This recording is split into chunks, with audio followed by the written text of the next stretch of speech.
Virus may be partially airborne and minister writing face mask fracas according to new U.S. research.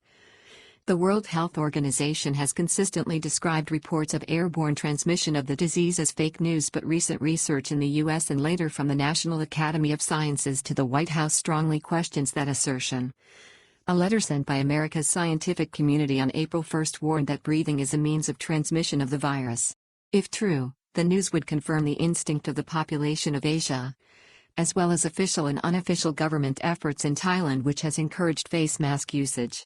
As Thailand appears to be at least containing the coronavirus well below the scale seen in hard-hit European countries, new research and public advice in the United States, also now facing an outbreak of nightmarish proportions, has been issued encouraging the public to wear face coverings. If so, it would be some justification for irascible comments made by the Minister of Public Health Anutin Charnvirakul in early February when he became angry at a European man for failing to accept a free face mask. The new findings suggest that the COVID-19 virus may be partially airborne, heightening the need for public care and circumspection. In February, Thailand's controversial Minister of Public Health was embroiled in a controversy for lashing out at a Western foreigner for refusing to accept a free face mask. He was later criticized further when both he and the Prime Minister Prayut Chan-o-cha appeared to accept expert Western medical opinion and that of the World Health Organization, that face masks were not essential and in some situations could be counterproductive. Now all has changed. For a start, the data from Western countries showing a steep rise in infections accompanied by deaths has been noted by many experts. Graphs highlighting the point make an impressive case for arguing that populations should be wearing face masks during this crisis. Western countries, where for strong cultural reasons, hiding one's face is frowned upon and where mask wearing has not been prevalent, appeared to have suffered a far higher and faster growth rate of infection and consequently deaths. Asian countries have fared better with lower rates of growth in infection according to the data. In comparison, South Korea, Japan, Hong Kong and Singapore showed a far more level spread of infection even when the virus broke out. The medical reasoning behind the advice that face masks were not essential was based on an understanding initially derived from expert reports from China that this disease was not airborne. The World Health Organization has still not changed its position on this. That body, which has been constantly behind the curve on reacting to this epidemic and its advisories to national governments, is still reported to be examining new evidence from the United States which suggests strongly that the COVID-19 virus does interact with the air and can be passed through aerosols. On Friday, U.S. President Donald Trump, supported by expert opinion, advised Americans to cover their face when in public. President Trump said he wouldn't be covering his face and that this was advice being given, not an order. Experts still skeptical that face masks alone have spared Asia from the ravaging effect of COVID-19. However, experts are still skeptical that the lower rise in infections in Asian countries is linked to mask wearing. Ben Cowling is a professor at the University of Hong Kong. He attributes the relative success of governments in Asia to their overall and coherent public health response. This includes effective social distancing, cooperation from the public and ability to track infection networks. Virus tracking still effective in Thailand. This is still happening in Thailand. Indeed, in the last week, with a relatively low number of infections, the tracking of those infected by Thai authorities actually improved over some previous days just prior to the declaration of a state of emergency. This is a positive sign. The kingdom updates its information through the COVID-19 Administration Center on a daily basis, and an informative site prepared by the Ministry of Public Health also provides valuable intelligence. See Thai virus data here courtesy of the Thai Ministry of Public Health. The information shows that the numbers hospitalized for the disease, although increasing, declined from a peak at the end of March just before the state of emergency was declared. Singapore held up by an expert as an example because of the entire package of measures. Professor Cowley particularly highlights Singapore as a success story. Some places like Singapore have generally done very well without strongly emphasizing masks, he pointed out. It's the entire package that is important. World Health Organization still does not advocate face masks, need of medical staff the priority. The World Health Organization still maintains its advisory against wearing face masks by the general public. The reason for this is that the organization believes that the masks are needed by frontline medical staff given the worldwide shortage. Evidence contradicts the advice of U.S. Surgeon General last month urging the public not to buy masks. Startling evidence from the United States and Germany may make the wearing of face masks by the general population a necessity and refute expert opinion given weeks ago by the U.S. Surgeon General Dr. Jerome Adams on February 29. That advice was that masks should only be worn by those suffering from the virus. In his famous tweet at the end of February, the U.S. Surgeon General strongly urged the U.S. public not to buy face masks. He said that this was counterproductive. On Twitter, Dr. Adam wrote, "Seriously people, stop buying masks. They are not effective in preventing the general public from catching coronavirus. But if healthcare providers can't get them to care for sick patients, it puts them and our communities at risk." Significant study in Nebraska. Nebraska University in America has now found strong evidence to suggest that the COVID-19 virus can be spread through the air and indeed that molecules of the virus linger in the air after sufferers were removed from hospital rooms which were tested and analyzed. World Health Organization as late as March 28 declared airborne claims as fake news. The World Health Organization has stated categorically that claims that the disease is airborne are fake news, and its official advice is that wearing face masks is something for those infected and caregivers. This was last updated on March 28. In spite of this, several European countries such as the Czech Republic and Slovakia have made the wearing of face masks mandatory in public during this crisis. Findings vindicate Minister of Public Health Newton. If these results prove correct, it would vindicate the prevailing opinion on the ground in Asia and that of Thailand's Minister of Public Health that wearing a face mask or any face covering is an essential defense measure against this virus for yourself and also to protect other people you may come in contact with. In recent weeks, Thai authorities at an official level and many instances at both national and local level insist that people in public wear the apparel to help to prevent the spread of the virus. The findings are also reinforced by German research from a Bundeswehr Institute in Munich, which shows that the virus can be strongly spread when people are only showing very mild symptoms. More chillingly, the researchers also suggest even those who have recovered can still pose a risk. Aerosol effects of the virus confirmed by New England Medical Journal study on March 17. These are fine particles that can stay in the air for hours after an infected person has been in a room or enclosed space. The startling discovery was revealed in the New England Medical Journal on March 17 and is accompanied by research studies throughout the United States which are still being evaluated. Enormous implications for healthcare workers.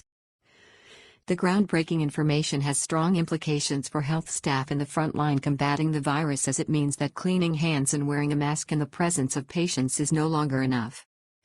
The findings also mean the World Health Organization has got it wrong again in their studies, investigations and cooperation with Chinese authorities. The Director General of the WHO Tedros Adhanom had already apologized at the end of January for describing the outbreak in China at the time as moderate. He has also been widely criticized for not urging stronger isolation of China to prevent the spread of the virus, at an earlier stage in this crisis which has enveloped the world. U.S. intelligence honing in on Chinese misinformation and suggests all Communist Party data is suspect. In the past week, U.S. intelligence services have published information indicating that data from the Chinese Communist Party throughout this emergency has been deeply suspect. The U.S. intelligence report this week cited by the New York Times said this: "The Chinese government itself does not know the extent of the virus and is as blind as the rest of the world. China vastly underestimated deaths," says report. The report also strongly suggested that deaths in China have been vastly underestimated by official reports. Mid-level bureaucrats in the city of Wuhan and elsewhere in China have been lying about infection rates, testing and death counts, fearful that if they report numbers that are too high they will be punished, lose their position or worse. UK Cabinet Committee not discounting Chinese state lab theory as the origin of the virus. Over the weekend, it is also reported that a special meeting of the Cobra Committee of the UK Cabinet this week discussed the origin of the virus. British officials still feel, based on balance of scientific advice, that the virus was zoonotic, meaning it was transmitted naturally from an animal to humans in the environs of Wuhan, China. However, the meeting, chaired remotely by British Prime Minister Boris Johnson, is reported to have not discounted a circulating theory that the virus originated from a Chinese state bio-research lab in the city of Wuhan. Such claims have been rubbished by Chinese officials as fake news based on internet rumors and have led to arrests in the communist country. Independent-minded U.S. Task Force member Dr. Anthony Fauci urges public to wear face coverings. The new information suggesting that the virus may be airborne was also raised this week by Dr. Anthony Fauci, the independent-minded member of President Trump's task force and director of the National Institute of Allergy and Infectious Diseases. Dr. Fauci has earned credibility with the public in the United States. He said that there was recent information that the virus can actually be spread even when people just speak as opposed to coughing and sneezing. Dr. Fauci was speaking to Fox News and urged Americans to wear face masks or clothing that covered their face from the threat. U.S. Science Academy tells White House that normal breathing is a means of transmission. His comments came after a letter on April 1 from the National Academy of Sciences in the U.S. to the White House which stated, "The results of available studies are consistent with aerosolization of virus from normal breathing." In response, the World Health Organization has only suggested that the virus only poses an airborne threat during medical treatment. Groundbreaking study in Nebraska shows the virus in the air after patients left hospital rooms. The U.S. study in Nebraska by viral experts threatens to upend the policy advice of the WHO. It appears to show that the COVID-19 virus can be assisted in its transmission through the air and the viral molecules can linger in the air for an extended period. U.S. researchers stress that COVID-19 is not fully airborne such as in measles transmission. The researchers taking part in the study for Nebraska Medicine and the National Strategic Research Institute at the University of Nebraska went to great lengths to emphasize that these findings did not mean that the virus was airborne such as other infections such as measles. However, their findings did highlight that aerosols of the virus can linger in the air before falling on hard surfaces from where they could be then picked up for human transmission. Genetic material from the virus in the air. What the researchers have identified is genetic materials from the virus in the air in hospital bedrooms used by COVID-19 patients. The researchers are still studying the data from their tests to see if live culturable aspects of the virus were also included in the air that was tested. They emphasize, however, that their findings did show positive readings for hospital rooms and entranceways used by patients during the groundbreaking test. Massive implications for countries fighting the virus both in hospitals and public spaces. The study has significant implications for countries all over the world including Thailand battling the COVID-19 outbreak and beyond the argument for and against wearing face masks by the public. The study has however yet to be published and reviewed by peers. May signify the need to upgrade clothing in hospital facilities used by medics worldwide. The study was conducted in the United States under the auspices of the University of Nebraska. Researchers have highlighted the key implication from the findings as to the need to upgrade protective clothing and measures within hospitals to assist frontline staff in their work during this emergency. The breakthrough information comes as scientists around the world in all countries are scrambling to find out more about this virus which has already infected over 1.2 million people and caused over 65,000 deaths. The Nebraska University study also highlights the importance of hospital facilities being equipped with areas of negative airflow to effectively lock down the disease. University of Nebraska took data from 11 hospital rooms and analyzed it in microscopic detail. The U.S. study took samples from 11 rooms used by former patients at hospitals. The rooms were isolated and scientists went to work examining their atmospheres. In it, they were able to detect viral particles not only in the rooms but in the immediate vicinity outside the spaces such as doorways and corridors. The frightening implications of these findings which, we must caution must still be examined more closely, is that this virus can spread even without human beings who are infected with the bug being in close proximity and even where surfaces are initially cleaned down. German institute produced perplexing findings this week. Recovered patients could spread the disease. The findings from the United States follow research in Germany which shows that the killer virus can be spread by users who may be infected but do not yet show symptoms. The German institute also confirmed that the virus can be spread by some sufferers who had just recovered from the disease in some situations. The research conducted by the Bundeswehr Institute of Microbiology in Munich took samples from the nose areas and throats of 9 infected COVID-19 patients. The analysis conducted by researchers at the institute showed that the samples had a very high viral load even from patients only displaying mild symptoms. Need for authorities to move quickly and admit when they're wrong in this battle for our lives. The situation highlights the importance of not only research but also the need for such findings to be reported and publicly aired no matter how disturbing. This is especially important given the apparent intransigence and inflexibility of international bodies at a time where indecisiveness can be far more deadly to people's lives than getting things wrong and admitting the mistake afterwards. It also highlights the danger of the term fake news because it is a term more concerned with control than it is with truth, effectiveness or being of public service. There will always be gullible people in society, just as there is also a large group in positions of influence and experts more afraid of being found out or declared in the wrong than they are about saving lives. The instinct of Thai people across Asia with regard to face masks should also alert us to never underestimate or lightly discount public instinct, even herd instinct. For foreigners in Thailand loath to wear one, it's just another unpleasant but now unavoidable side effect of this coronavirus. This is a new reality. We can only hope it is a temporary one and decidedly play our part. Further reading.